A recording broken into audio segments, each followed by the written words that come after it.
Sveiki visi, labas man. Labas.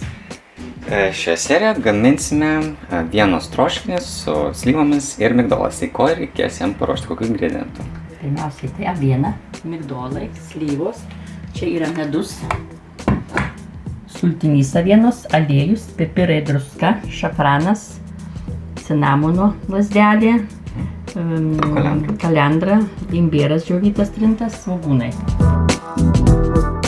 Įpilame aliejaus, įdedame 1,5 kg avienos. Jeigu atsiranda skysčio, tai jį nupilkite. Visa aviena pakeitė spalvą, tai dabar sudedam 1,5 svogūno.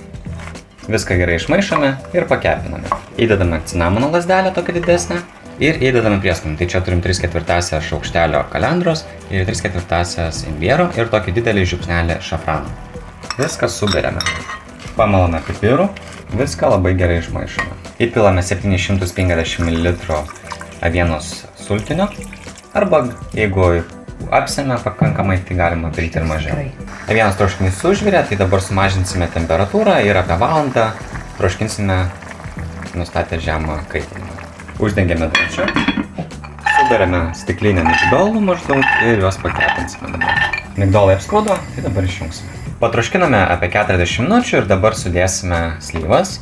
Tai turime 300 gramų. Podelis pakeptų migdolų ir skysto medaus maždaug 3 šaukštai. Viską gerai pamaišome ir dar patroškinsime su atidarytu dangčiu apie 20-30 minučių. Įbrename šiek tiek druskos, užbrename šiek tiek pipirų ir paliksime dar pasitroškinti kelias minutes. Mo įdeda troškinį. Na, šį kartą man pasistengėte kaip reikiant. Pasižiūrėkite šitą grožį. Na ir dabar žinoma paragavimas.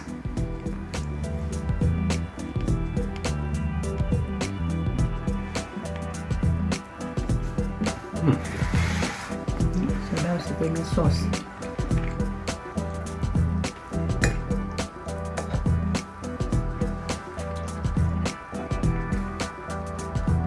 Labai skanu. Labai skanu, tikrai. Tikrai, kaip sakiau, man tikrai pasistengiai. Tai ačiū žiūrovams už peržiūras, ačiū už subscribinimą, už komentavimą, už laikinimą. Tikrai vertinam kiekvieną jūsų peržiūrą. Tai ačiū dar kartą ir susitiksim kitą kartą. Iki. Iki malonaus.